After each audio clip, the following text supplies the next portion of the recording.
Hey everybody, welcome back to the Shacknews live show from E3 2018. We've made it to day 2. I am your host, Long Reads editor David L. Craddock. I'm joined by 2 very special guests. The most special of guests, I've got Bill Lavoie, managing editor at Shacknews. Bill, first time on the stream, I think, right? It is my first time on the stream. And first time at E3. First time at E3, first time on the stream. We're going to dig into that. And I've got Charles Singletary, news editor at Shacknews.com. Hello. Not my first time on the stream. You just saw me. No, yeah, you were just here. Just here. But I'm sure they missed you. They probably missed you a lot. Definitely. So we're back. We're back. This is just going to be kind of an informal chat. We're going to talk about what you guys are seeing at the show, kind of what you're doing. Charles, we'll start with you. You had some appointments yesterday. What have you played so far? What's really stood out for you? First and foremost, I got to play Hitman 2. Oh, nice. And I did some very ridiculous things. It's a Hitman game. You better have to do ridiculous things. Yeah. A few people were slapped with fish. Yeah. I don't know how old the fish was, but it was used. Yeah. I stole a mascot uniform twice. What was this, a tiger, a zebra? It was a flamingo. Even better. Even better. Right. Yeah. And I had to do a pose to blend in with the leg up and everything, which was funny considering Agent 47's face didn't change in the flamingo thing, so he's just he's mugging, just his usual stoic doing a self. flamingo stance. Yeah. But it was Hitman 2 was a lot of fun. We actually have gameplay of that'll go up. Cool. My whole playthrough. So it's no longer episodic, right? It's no longer episodic, which I was kind of disappointed because I felt like that was a really good format for Hitman. At first, I was like, how is this going to make sense? But then it made perfect sense. Yeah. Are they still going to have the elusive targets? Are they still going to do that? I know they're going to have some kind of live content that comes out. I don't know exactly what the structure is going to be. Okay. But I hope they keep that. That was a really lovely feature. In the reboot of the franchise with the first Hitman. Well, I know these days publishers are trying to find ways for gamers to keep coming back exactly. so they don't resell those games. And I thought the elusive targets were a really effective way of doing that. So as long as they have something in mind to keep you wanting to hold on to that Hitman game, I think that's great, Yeah, and maybe they'll do a thing where, off of what you're saying, the episodic part kept you playing in that one city too, and exploring every level of it. Maybe that'll be how, even with the full game out, they keep people going back to that one place. Like all the elusive targets are here this month or these 2 months, and maybe it'll be in the next place. In the other ones, which also gives people time to unlock them and progress through the story as much as possible. So that's cool. Do you know when that's coming out? Is it this year? Goodness, I can't remember. It's this year. Okay, it's not year. February 2019 like anything else. No, it's not February 22nd, 2019 like everything else. Right. That's my wife's birthday. She's got a lot of games to look forward to. Goodness, actually. I feel sorry for you. You have to get her all of them. I have to get her all those games. She's not going to want them. She's just going to want Kingdom Hearts 3 the month before. So I'm good. I'm in the clear. That's perfect. I'm in the clear. What else have you been playing? I got to. I didn't get hands-on with it, but I sat in with Valkyria Chronicles 4, which, for people that are fans of that franchise, if you're concerned about them branching off into other genres, this one definitely takes the same tactical approach as the first game. Okay. Speaking with one of the producers for the game, they specifically wanted to focus on the experience that they created in the first game. Right. And kind of just boost that in the fourth. And it looks wonderful. It's one of my favorite games, actually. The first one was. I was going to say, RPGs of any sort are right up your alley. So yeah, it is. But I love I love tactical games too, like real-time strategy, and it's a good blend of action and turn-based. Oh, that's cool. So you can move freely, but there is a limit to how far you can go with each character each turn. So you have to do that and manipulate moving around the battlefield and stuff. And then the art style is absolutely wonderful. It's like a storybook kind of thing. So having that war grime to it, but with a beautiful art style. It's conflicting a little bit. This is very pretty as things explode everywhere. But for sure. Yeah, Valkyria looks really, really good. I can't wait to play the full game. Excellent. Yeah. So, Bill, I don't believe you've had any hands-on appointments yet, but for some reason I look at you and the number 76 is coming to mind. I think might be a game you're looking forward to. Yeah. I am a fan of the number 76, absolutely. Fallout 76 is the highlight for me so far. Obviously, as you said, I haven't had hands-on with it, but I think we know that I'm committed regardless of that. You are, man. I didn't need hands-on to believe in 76. You're going to play more than 76 hours of Fallout 76, Probably within 2 weeks, I will play more than 76 hours of Fallout 76. You're going to put in some work. Yes. Yes. I'm absolutely looking forward to it. not only Fallout 76, but I was a big fan of Bethesda's entire presentation and all the things they're rolling out. They really knocked it out of the park this year. They did. I think they might have had the best presentation for me. I feel like if we're going to assign letter grades, Bethesda is probably in the A range. Yeah. I would say they really seem to have something from everybody. Asif and I got the Doom Eternal, a.k.a. Doom 2, and that's what they were looking for. The Fallout, Rage 2. But let me ask you this: since Fallout 76 is going to include multiplayer, are you into that? Are you going to do more of a solo run? No, I am into it, and the reason I have a buddy who can acknowledge that Fallout is probably an amazing franchise, but it's just not for him. But if he could play it with his friends, then he thinks it would be easy to transition into the game, because the co-op aspect or the online aspect would sort of it would bring his opinion up, because that's what's missing for him. He doesn't want to experience it alone. So I really think that it's going to be fantastic, because it's going to allow me to play with my buddies. Okay. And that's something that you can't do in Fallout in any other time, right? That's single player. That's a big appeal for me. I haven't sunk a lot of time into a Fallout game since the classic ones by Black Isle and Interplay, but I really the multiplayer connectivity here and how the Wasteland will still feel like kind of an empty, barren place where you have to scrape by to survive, but you're also playing with friends. Like, that sounds really cool to me. Yeah, at the very least, it's something that I will put a lot of time into exploring how it plays out. We never know. Like, maybe it just won't be our thing after a while, but I'm pretty confident that it'll be my thing. So yeah, that's absolutely. Cool. Charles, are you into Fallout at all? Are you looking forward to that game? I know. I've had a terrible experience with Fallout. Fallout 3, just a series of unfortunate events. I wasn't familiar with the franchise so much, and then I dove into it, and it started off with me shooting someone by mistake. Oops, yeah. In a quest. Fallout lets that happen. Yeah. They're cool with that. Yeah. And actually, funny thing, in Hitman, I did the same thing. Like, I punched someone in the face. I didn't know what button to push. Oh, no. So I was like, oh, well, I guess I just got to adjust. Gotta roll with and go this, there. man. It's on now. Yeah, I tried to adjust in Fallout. It didn't work out. But I got to say, with multiplayer being added in, if you give me the chance to play with friends, just like you were saying, I'm going to be more interested in some games. And Fallout is definitely one of those. Having that massive space that's 4 times as large as Fallout 4. That's going to be a huge attraction point. Yeah, exactly. To have a base that you're building up or something like that, and nuclear codes that we can go and get. Yes, that's a concern when I think crafting and base building. Like, that's in myself and my online friends. That's in our wheelhouse. Yeah, we like building bases. We don't like having to rebuild the base. Yeah, I'm really, like, I was looking at that feature about, gathering nuclear codes, launching nukes, and, like, it looks cool, but I'm worried that, like, once people get into the rhythm of how it works, they'll just be, like, launching nukes every few minutes. Yeah. Exactly. I'm concerned about that. Yeah. But I feel like I've heard, and I can't confirm it, and I don't remember where I heard it, but I've heard that there could be private servers. So you could possibly set it up, and I think this would lend it well, if that's true, so live streamers or anything like that can kind of have like a community of like-minded people that aren't going to be trolls. Okay. You know what I mean? So it could be private servers could be the way to go. Like, if you want the online experience with your friends, then you can do that without having to expose yourself to. Okay. I think if that's the case. That would be ideal for me, because I feel the same way. Like, meticulously put something together and then all of a sudden just only everything gone. Someone just blow it all up. Yeah, I'd be very angry. And I don't mind it if that's once in a while, but if it's every 5 minutes that you're, I'm sure they've thought of that though, and we'll find out more as we get closer. Hopefully. So it would certainly fit the theme of Fallout. Like, hey, mankind spent all this time building civilization, and then somebody nuked it all to hell.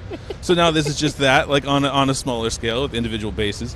What if they made that part of the lore, like everything that happens in 76? It was like, oh, so everybody came out of the vault, but then everybody started nuking each other again. I mean, this was like.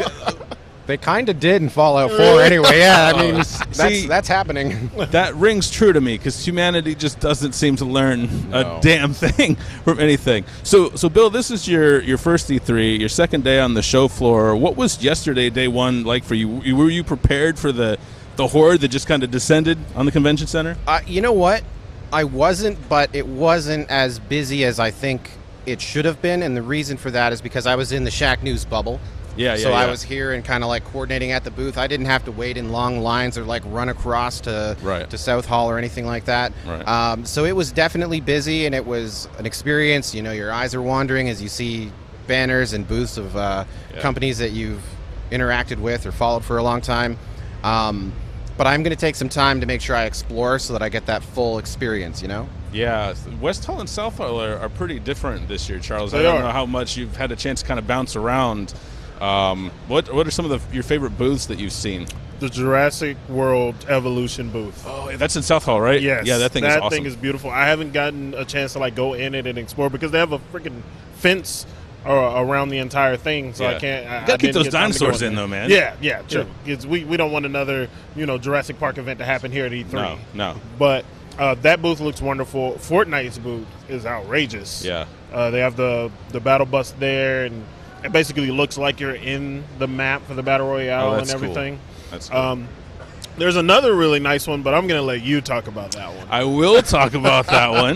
That one's also in South Hall. So a little bit of backstory, okay? I love the Resident Evil games. Been looking forward to word, a screenshot, a trailer, look at Leon's left pinky knuckles, anything, since Capcom announced that the RE2 remake was in development back in like August 2015. Yeah. And for the past 3 E3s, I've come hoping to see something. I know Capcom doesn't have a press conference. During Sony, I was like, all right, it's got to happen this year. It didn't happen this year. 2017, no, still no. This year, I finally got it. And yesterday, I got to go to South Hall, check out Capcom's booth. Charles, were you at E3 in 2016? 2016, no. So what they did that year, that's the year they debuted Resident Evil 7. And their booth was this like giant replica haunted house, and you would actually go in, and like the floors are all dirty and bloody and grungy, and you go into these little private rooms to play RE7 with a PSVR headset. They kind of did that this year, except instead of the house in RE7, they built a replica Raccoon Police Department this year. And so we got the whole experience. You can go through this haunted hallway, where it's this dark hallway, bloody, grungy. You got one of the black stars flashlights that Leon has. There's zombies lurching around in there. And then I came out, I finally got to play Resident Evil 2 Remake.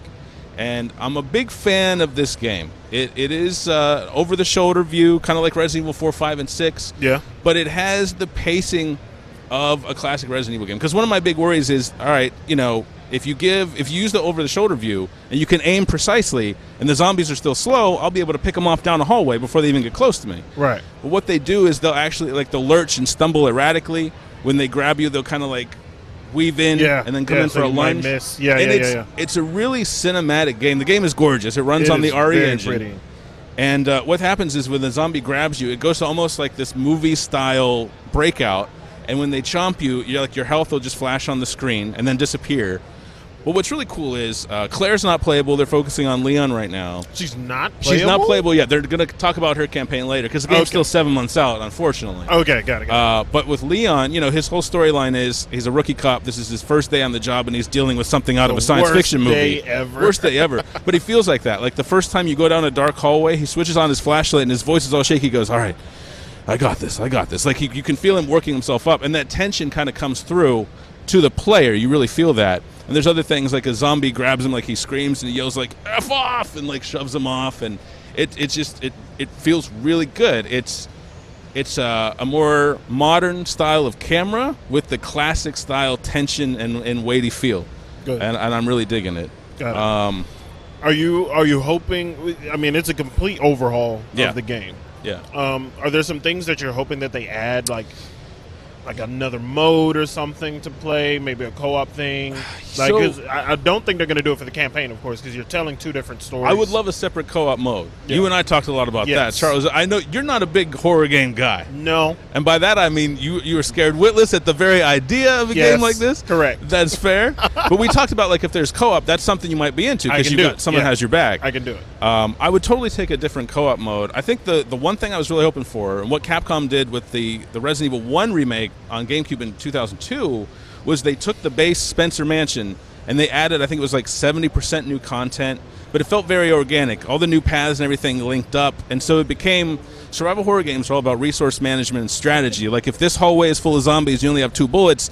You're either going to have to weave around them, or you're going to have to find another way that's still dangerous, but maybe less dangerous. Right. That seems to be the case here. I recognize, so this demo starts in the police station instead of the streets where Resident Evil 2 begins. Okay. And I recognize a lot of the rooms, but they added on to them. So it was like, it had that same sort of feeling, like, okay, I know where about I am, but then I'd come into a new branch of a hallway or a new room.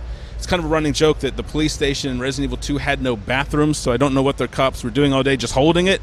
But I actually stumbled into a bathroom this time around. I was glad, like Leon's like, it's got to be scary, man. You probably have to relieve yourself a little bit in there. But yeah, that's kind of what I'm hoping for. I want to see them like organically add on to the police station so that it feels natural rather than like, oh, hey, now we're outside in a jungle or something. Right. Yeah, so they seem to be on that track, and I'm really looking forward to playing more of it. Got it. I also played, while I was at Capcom, I played Mega Man 11. I don't know if either of you guys play Mega Man games. Okay. That game felt great. Like, what I've wanted for years, as much as I like Mega Man 9 and 10, which is kind of a return to the 8-bit NES style, I was like, you know what, I'd like this gameplay, but with, like, a modern paint job. That's basically what this is. Like, I felt like I could have plugged in an NES controller, and it would have handled the same way those games did. Oh, that's good. My concern was, like, I saw there were 2 levels playable. There's Blockman and Fuse Man. I played Blockman, and it's a difficult game. The challenge is certainly there. But there were a lot of parts where the stage, while beautiful, it felt kind of like empty. There wasn't a lot going on. And so, one thing I've been hoping with Mega Man is the whole idea is like paper, rock, scissors, where you use a certain weapon to kill the boss quickly. Right. But I wanted to see weapons actually used in stages. Like, hey, maybe if I shoot a bolt of lightning, I can like power up a lift or something. Yeah. I want to see more of that rather than the stages just run to the right the whole time and fight the boss. Yeah. But otherwise, like, I'm looking forward to that game. It looks good. It plays good. It's Mega Man. I want more of that. So I'm cool with that. Yeah, and there's a lot of opportunity for versatility there, if, using all the different weapons potentially. But I guess that also creates a monster for like balancing things out. I guess it does, and I think they have a lot of that worked out because I think it comes out in like 3.5 months, 4 months. Yeah. But they haven't revealed the 8 robot masters yet, too. So maybe we'll see more opportunities for that sort of, more interactivity in stages. Yeah, I don't know. True. Bill, what else during the press conferences kind of caught your eye? What else are you looking forward to? In terms of press conferences, I think that the Sony one caught my attention as well, but not so much for the games as sort of the reaction that people had to the layout of the press conference and sort of the process. There seemed to be a lot of confusion initially, and I think Charles actually said the same thing. You attended that, right? I attended that, and the experience at the conference was very different from what everyone saw on the stream. Okay. It's much more different than I thought it was as I was there. Yeah. Because my assumption was after the Last of Us trailer, when we were walking to the next space, I thought that everyone home was just going to be watching trailers for some of the other games because we only saw like 4 of the big games, 4 or 5 from Sony. They had a lot of other stuff that they could have shown in the in-between time, but apparently they cut to like commentators during, and I'm like, that's not, I mean, props to them for getting the work, but the people that sit down and like go to the movie theaters to watch this, they didn't go to watch that. No. Yeah, it was odd to watch it. Yeah, they seem to have some technical snafus too. Like Sony's stream on Twitch died, so we had to switch to another one. Yeah, it did. Okay. But I think that was an experience that was definitely for the people who were there. Yeah. But I was surprised the way they chose to fill the gaps, right? Like, I think it would have made more sense for the home audience to see some trailers and whatnot. And there were some games missing, I thought.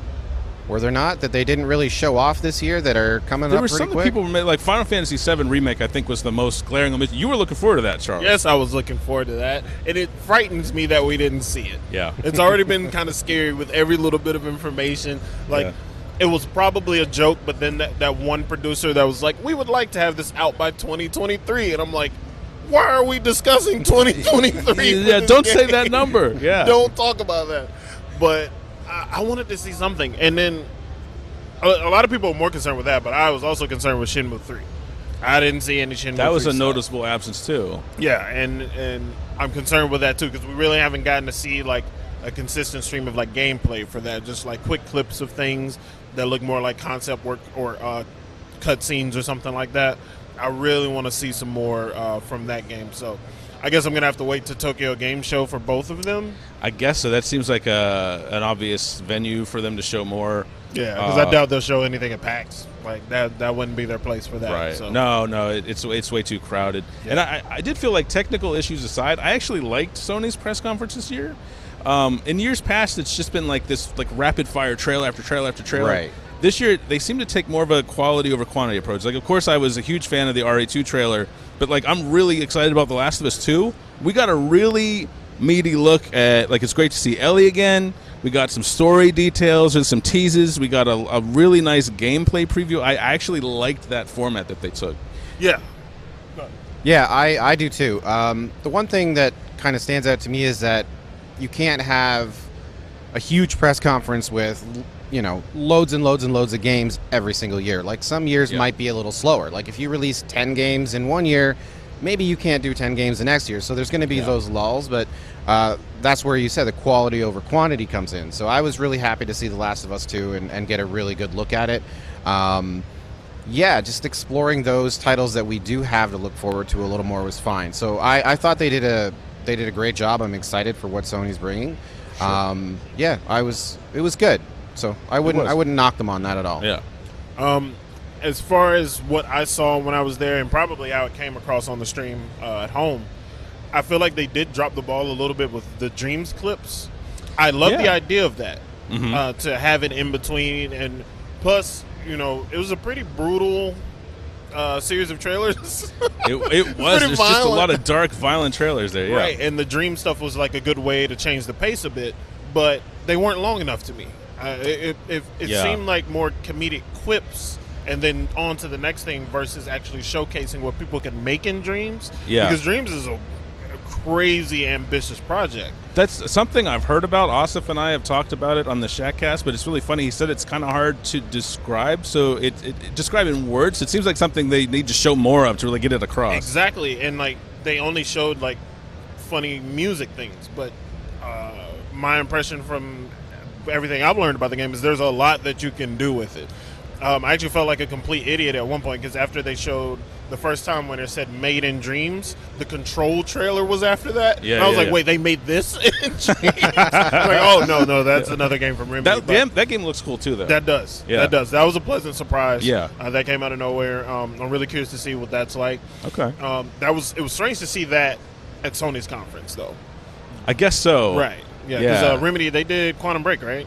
Remedy, Alan Wake.